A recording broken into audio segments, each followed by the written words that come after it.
여러분 안녕하십니까? 백만개미 한석우입니다. 9월 29일 화요일 시장이 끝났습니다. 긴 추석 연휴를 앞둔 마지막 거래일이 끝났는데요.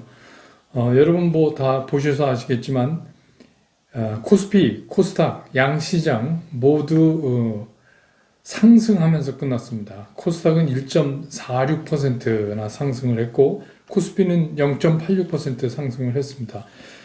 오늘 이제 재미난 거는 외국인들이 매도 쪽 사이드를 서 있고 외국인들은 현물 선물 다 팔았어요. 특히 선물에서 3,161억을 마지막 선물 끝날 때까지 매도 포지션을 잡았습니다. 근데 이제 기관이 뭐 기록상으로는 코스피에서 1,413억을 순매수한 거로 보여지지만 내용을 보면 조금 재밌어요. 금융투자가 2,024억을 순매수를 했어요. 그리고 연기금이 1,541억을 팔았기 때문에 결국은 기관은 판 거죠. 왜 그러냐 하면 알고 계시지만 금융투자는 굉장히 짧게 단기 매매를 하기 때문에 전체적인 시장이 기조적인 거라고 볼 수가 없어요. 그래서 왜 그러냐면 코스닥을 보면 코스닥에서는 금융투자가 거의 매수를 하지 않았어요. 그리고 매도도 연기금도 별로 하지 않았어요. 그러니까 오늘 좀 조용히 지낸 날이었다. 이렇게 보이면 기관이 3일 연속해서 매수에 나섰다는 말은 조금 이제 어폐가 있어요. 오히려 네트로 보면 금융 투자를 빼면 기관이 좀 판 거다. 아시겠지만 뭐 미국 시장이 계속해서 상승을 해서 3대 지수 다 오르면서 끝났기 때문에 우리 시장이 오늘 시작할 때 어제의 상승세를 얻고 좀 기분 좋게 출발할 수가 있었어요. 그렇지만 이제 제가 여러분들한테 말씀드렸던 것처럼 우선 첫 번째 적극적으로 이렇게 거래량을 막 늘리면서 거래가 될 수 있는 상황이 아니었다. 왜냐하면 좀 비교적 긴 연휴가 있기 때문에 그 사이에 불확실성이 어떤 게 터질지 모르기 때문에 전체적으로 몸을 사리고 부분적으로는 상승해서 올라온 거에 대해서는 조금 이익 시현을 하는 그런 모습을 보여줬어요. 특히 이제 카카오 네이버 같은 언택 관련주들에서는 그게 아주 더 극명하게 드러났는데 아침에 좀 이렇게 상승 기조갈 때 상당히 많이 매물이 나오면서 이익 시현을 하는 그런 모습을 보여줬어요. 그래서 요새는 보면은 굉장히 짧게 이렇게 매매를 하시는 분들이 많이 늘어났어요. 그러니까 어쨌든 간 뭐 어제에 제가 말씀드린 것처럼 연휴를 앞두고 시장에 안정감을 준 거는 나름 가치가 있다 이렇게 보여집니다. 그리고 저도 그렇고 여러분들 또 고향 가시는 분들도 그렇고 좀 편안한 마음으로 다녀오실 수 있으니까 장이 열리지 않으면 뭐 제가 늘 말씀드렸듯이 매매하지 않으면 팔지 않으면 손해도 아니고 이익도 아니다. 마찬가지로 시장이 열리지 않으면 아무것도 아니죠. 그래서 그런 이제 좀 편안한 시간을 우리가 갖게 됐다. 그런 거에 의미가 있어요.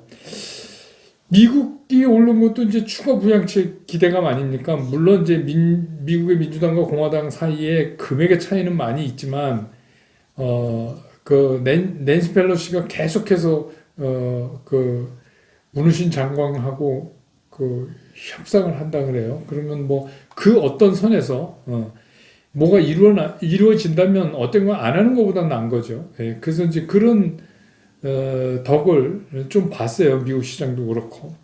그래서 시장의 뭐 전체적인 흐름은 이렇고 오늘은 이제 여러분들이 궁금해하시는 몇 가지 사항 이거 또 질문하셨던 거 이런 거를 좀 빨리빨리 정리를 해드리고 그 다음에 우리 연휴 동안 그럼 뭐 하나?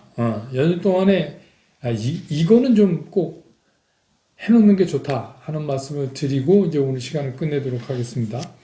모처럼 여러분들 LG화학이 28,000원이나 올랐어요. 그래서 65만 4천 원. 여러분 아마 제 유튜브를 계속해서 보시는 분들은 아실 거예요. 제가 LG화학에 대해서 66만 6천 원 얘기를 여러 차례 했어요. 그때 이제 LG화학이 그 물적 분할 얘기 때문에 급락을 하고 첫 번째 반등을 주는 날 그 종가가 제가 66만 6천 원이 정도에서 끝나는 게 제일 리즈너블하다. 그런 얘기인데 오늘도 이제 다시 그 근처에 모처럼 반등을 하면서 붙었습니다. 근데 이제 이거는 여러분 다 아시지만 테슬라의 일론 머스크가 LG 에너지 솔루션, 그러니까 지금 LG 화학에서 물적 분할해서 나가는, 새롭게 세워지는 12월에 출범하는 그 회사입니다. 배터리 회사. 그 회사의 10%가량을 출자할 의사가 있다. 뭐 이런 걸 이제 밝히면서, 이건 뭐 자기가 그 테슬라가 10년 뒤에 2천만 대 전기자동차 생산한다 그러니까 테슬라 입장에서는 LG하고도 그렇고 뭐 중요한 배터리 회사하고는 다 어떻게든 이렇게 얼기설기 해놔야 될 거예요. 그래야지 공급 라인에 차질이 없겠죠. 근데 어쨌든 간 테슬라가 그렇게 들어오면 뭐 물적 분할에서 나간다 그래도 간접적으로 LG화학이 받는 그런 이제 밸류의 상승도 상당하지 않겠냐 이렇게 판단하는 쪽에서 이제 오늘 좀 샀고, 오늘은 이제 LG화학은 외국인들이 많이 샀어요. LG화학은 외국인들이 1132억 순매수를 했고 개인들은 800억 넘게 팔았습니다. 그러니까 기관도 좀 팔고요. 그게 뭐냐면 우리는 LG화학을 좀 그래도 그거 아니다 이렇게 보는데 외국인들은 또 그런 면에서는 좋게 보는 것 같아요. 왜냐하면 테슬라가 여기 이제 인볼브 어떤 형태로든 연결이 되니까 그런 쪽을 높게 평가한 거 아닌가 이렇게 생각은 들어요. 근데 이제 우리가 여기서 그러면 LG 에너지 솔루션에 대해서 LG 화학이 100% 지분을 현재까지는 갖고 있고 향후에 IPO가 되더라도 뭐 70% 정도를 유지하겠다 그러는데 벌써 10% 테슬라 가져가면 IPO 하고 뭐 그러고 이게 또 시작될 텐데 어떻게 될지 모르겠어요. 우리 쪽은 또 그걸 걱정하는 것 같고, 아무튼 그냥 가만히 있는 것보다는 테슬라랑 얼라이언스가 어떤 형태로든지 맺어주면 좋은 거죠. 그러니까 일단 이거는 호재로 우리 시장에서 받아들였습니다. 근데 이제 연휴가 끝나고 나서의 움직임은 우리가 더 좀 추적해 봐야 된다. 앞으로 이제 LG화학은 시간이 많으니까 그렇게 하시죠. 그리고 또 많이 이제 얘기되는 게 그 대주주 요건 3억. 그게 진짜 시행되느냐, 유예하느냐. 근데 이제 이 시간을 통해서 여러분과 제가 여러 차례 얘기했잖아요. 이거는 유예돼야 된다. 의미가 없다. 2023년부터 새로운 법에 적용되면 다 해결될 문제인데 지금 꼭 이렇게 해서 장을 죽여야 되느냐. 심지어는 이건 이제 국부유출까지도 걱정하는 그런 상황이 됐다. 그리고 뭐 3억 넘는 대주주가 다 팔아버리면 뭐 세금 거둘 것도 없잖아요. 그러니까 실제로 걷지도 잘 못하면서 뭐 그렇다. 그래서 이제 보통 뭐 그 개미라고 이제 스스로 칭하는 투자금이 얼마 안 되는 분들은 이건 나랑 관계 없고 3억 이상 된 분들만 관계 있다 이렇게 생각할지 모르는데 사실은 이게 돈이 적은 사람한테 더 관계가 돼요. 왜냐하면 이게 지금 뭐 예측건데 만약에 그대로 이게 강행이 되면 연말에 한 10조 정도 매물이 쏟아질 거로 보는데 그렇게 되면은 진짜 조그만 개인 투자가들이 주가 하락으로 제일 많은 손해를 보죠. 예. 그리고 또 뭐 그런 조금만 금액으로 투자하는 분들이 또 그걸 팔았다가 또 다시 사고 이것도 되게 어렵습니다. 그래서 이제 이게 뭐 청와대 청원이 상당히 뭐 10몇만 명 된 것 같아요. 그러니까 20만 명 넘으면 이제 정부에서 답변해야 되잖아요. 그러니까 10몇만 명 넘어가니까 여러분도 뭐 그 우리 사이트에도 그 댓글에 많이 달리잖아요. 그 청와대 청원 주소. 가서 좀 해보세요. 그 청원을. 그런데 뭐 이건 이제 얘기 나오니까 드디어 이제 더불어민주당 의원 중에 한 사람도 뭐 자기가 발벗고 나서서 이거 유예시키겠다 이렇게까지 나오고 또 여당의 유력 대선 주자인 경기도지사도 유예하는 게 맞다. SNS 통해서 그렇게 얘기를 했으니까 이게 어떻게 흘러가는지 좀 볼 필요가 있어요. 근데 이제 자꾸 이거를 이거는 뭐 이 현 정부가 한 게 아니라 먼저 정부부터 해오던 거다 뭐 자꾸 이러는데 먼저 정부에서 하는 게 중요한 게 아니라 현재 지금 이게 우리 실정에 잘 안 맞고 고쳐야 되는 거면 고쳐야죠. 예, 그게 누가 시작했냐가 별로 중요한 거 아니죠. 그래서 이런 거에는 자꾸 그 정치적 논리가 도입 안 되는 게 좋지 않을까. 그래서 뭐 문제가 있다는 걸 누구나 다 알고 있다면 그러면 뭐 고치면 되는 거죠. 예. 그래서 뭐 그렇게 어렵지도 않은데 이거는 이제 우리가 계속해서 신경을 써 나가야 될 문제다. 그다음에 이제 셀트리온 문제를 많이 물어보시는 분들이 댓글로도 많았어요. 근데 이제 셀트리온 삼형제가 이제 합친다는 거 아닙니까? 그래서 이제 공시도 하고 또 어떤 TV 방송에 서정준 회장이 직접 나와갖고 뭐 그 어떻게 하겠다 뭐 이런 얘기도 하고 그랬어요. 그런데 이제 이게 왜 그러냐면 일반적으로 제약업 이것도 이제 바이오 제약에 속하는 거 아닙니까? 근데 제약의 특성이 있어요. 제약의 특성이 뭐냐면 제약은 이게 이 유튜브 보시는 분들 중에서도 그런 쪽에 좀 사업을 하고 계시거나 아니면 관련됐던 분들은 아실 거예요. 이 제약업은 매출 채권이 굉장히 많아요. 그게 무슨 딴 좀 필드랑 다르다는 얘기입니다. 예를 들어서 우리가 약국에 그 약을 줄 때 돈 받고 주는 게 아니라 약을 주고 파른 다음에 받는 거예요. 그렇기 때문에 계속 깔려 나가요. 그래서 매출 채권이 다른 그 업태에 비해서 상당히 커요. 그리고 이제 그러다 보니까 매출 채권도 그렇고 또 이게 셀트리온 헬스케어는 판매회사고 셀트리온은 제조회사잖아요. 제조회사가 판매회사한테 이게 돈 받고 주는 게 아니라 일단 준단 말입니다. 외상으로. 그러니까 외상 매출이 되고 한쪽에서 외상 매입이 되게 커요.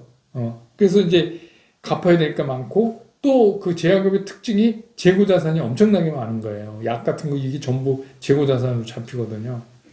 근데 이제 이거를 다른 제조업 잣대로 가서 보면은 이런 거예요. 그거를 이제 분석하고 하는 분들이 그 업태만의 특이한 거를 좀 우리말로 융통성 있게 봐주는 게 아니라 그 잣대로 딱 보면 아 이거 회사가 왜 이 모양이야 이렇게 이제 나오게 돼. 야 매출 채권 이거 뭐 재고 자산 왜 이렇게 많이 잡았어? 이거 훅갓이 아니야. 뭐 이제 이런 여러 가지 문제가 그동안에 얘기가 됐어요. 그런데다가 제조사에서 판매사가 다 헬스케어 같은 집안이니까 이게 이제 일로 그냥 이렇게 넘겨주는 게 일감 몰아주기 뭐 이런 것도 이제 자꾸 그러니까 이거를 다 합쳐서 서정준 회장이 가지고 있는 셀트리온 헬스케어 주식을 현물출자해서 셀트리온 헬스케어 홀딩스라는 걸 세웠다는 거 아닙니까? 그렇게 해서 이걸 다시 셀트리온 홀딩스랑 합병을 하고 그럼 이제 이게 지주회사가 되는 거예요. 그러니까 나머지를 그 안으로 넣는다. 근데 이제 좋아요. 이거 굉장히 생각 잘한 거거든요. 그러면 이제 여러 가지 아까 얘기됐던 일감 몰아주기 문제라든지 뭐 경영의 효율화라든지 이런 게 없잖아요. 같은 회사에서 이게 도는 거니까. 그리고 이제 이게 전체 금액으로 우리가 가상해 보면 52조 정도 되니까 이게 뭐 랭킹 3위쯤 될 수도 있어요. 그러니까 대단히 큰 거죠. 그래서 이거는 상당히 잘한 거예요. 근데 셀트리온의 문제가 뭐냐?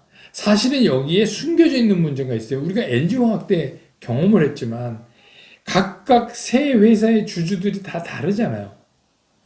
그렇죠. 오너인 서정준 회장에서 입장에서 보면 다 같은 거지만 각각 다르단 말이에요. 그러니까 이게 합병 비율이 이게 초미의 관심사예요. 그러면 우리는 얼마 쳐줄래? 합병할 때 우리는 얼마 쳐줄래? 이게 세 회사의 주주들이 다 다르잖아요. 주주들 생각이. 근데 이거는 합병에 관한 주주총회이기 때문에 특별 결의를 해야 돼요. 진짜 막말로 주주들이 똘똘 뭉쳐서 가서 반대하면 이거 못할 수도 있어요. 그러니까 그리고 이제 이거는 제가 알기로 매수 청구권이 요청할 수 있는데 난 합병 싫어. 그러니까 내 주식 사줘. 이럴 수도 있어요. 그러니까 이제 그런 문제를 안고 있기 때문에 사실 이게 한다 하는데 반대하는 사람은 아무도 없다. 투자자든 뭐 단순 투자자건 주주건. 근데 문제는 뭐냐면 그러면 이제 각 회사의 합병 비율을 어떻게 정하느냐. 이건 아무도 몰라요. 이제 가면서 나타나겠죠.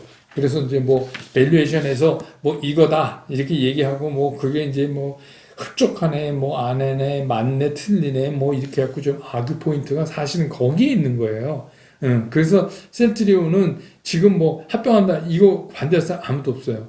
근데 그거 갖고는 주가를 밀어 올릴 동력으로는 약해요. 왜냐하면 진짜가 숨어 있잖아요, 그죠? 진짜는 뭐냐면 합병 비율이에요. 그게 나와야 그 다음에 얘기가 된다는 얘기죠. 물론 이게 합쳐지면 세계적인 회사가 그런 제약회사가 되는 거는 분명해요. 그건 뭐 누구도 부인 안 해요. 상당히 세계적으로 손꼽을 수 있는 회사가 되는 거는 맞다. 그러니까 합병하는데 반대는 없어요. 근데 암만 큰 회사가 되면 뭐 합니까? 개인 주주 입장에서 보면 내 주식을 합병 비율을 얼마로 줄 건데 이게 초미의 관심도 아니에요. 그러니까 진짜 아그 포인트는 아직 남아있다. 그렇게 이해하시면 돼요. 그 다음에 이제 또 질문 많이 해주신 게 뭐냐면 카카오예요. 우리가 이제 최근에 막 화학 때문에 고생을 많이 했어요. 이거 뭐, 뭔가를 이렇게 해서 IPO 하고 이러면 이게 가치가 떨어지는 거야? 막 이런 생각을 이제 하는 분들이 많이 계시잖아요. 근데 카카오 자회사 IPO는 LG화학이 물적 분할하는 거랑은 조금 차이가 있어요. 그게 무슨 얘기냐면, 이거는 분사가 아니에요. 이미 카카오의 계열사들 있잖아요. 카카오페이, 카카오뱅크, 이런 계열사들은 이미 다 독립법인체예요. 카카오랑. 그러니까 이거는 분사가 아닙니다. 분사가 아니고 계열사를 상장하는 거예요. 그러니까 그 상장하는 그 계열사 중에 많고 적고 차이만 있지 카카오의 지분이 상당 부분 있을 거 아닙니까? 걔네들이 지금까지는 뭐 장외시장이라든지 이렇게 해서 좀 unreasonable한 그런 시장 안에서 평가를 받았다면 이제는 공식적인 마켓 밸류로 평가를 받겠다는 거예요. IPO가 되면서. 근데 이제 요즘같이 유동성이 크니까 IPO가 흥행할 가능성이 크죠.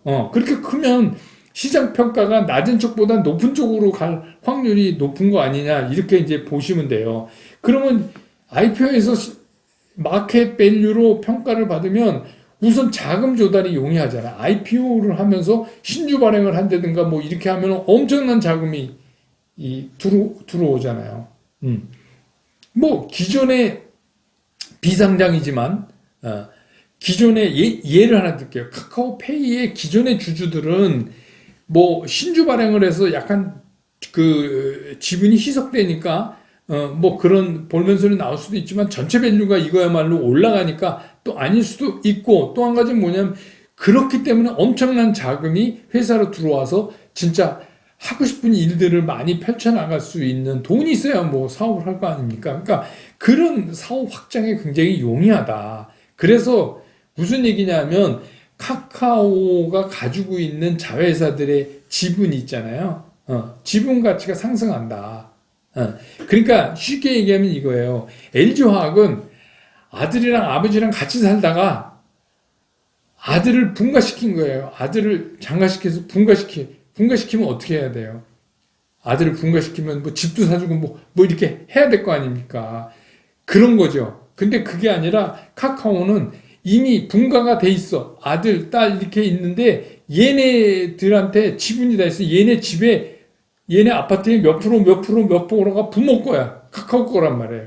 그럼 이게 IPO 돼서 이 값이 올라가면 내 지분, 내 재산이 늘어난다. 이렇게 이해하시면 편할 거예요. 그렇기 때문에 이거는 분사랑 좀 다른 겁니다. 그래서 카카오 IPO는 긍정적인 면이 계열사들의 IPO는 긍정적인 면이 훨씬 많다.